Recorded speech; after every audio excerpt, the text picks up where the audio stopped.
Hello everyone, welcome back to our channel. In today's video, I'm going to show you guys how to delete the Viber app from your phone.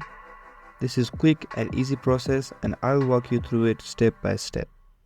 Let's get started. First, find the Viber app on your home screen or in your app drawer.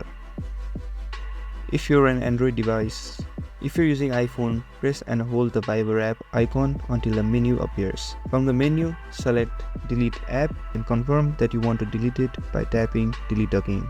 If you're on Android, press and hold the Viber icon.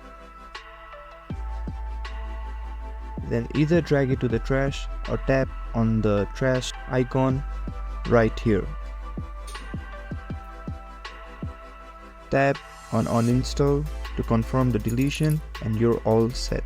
The app is now deleted from your Android device.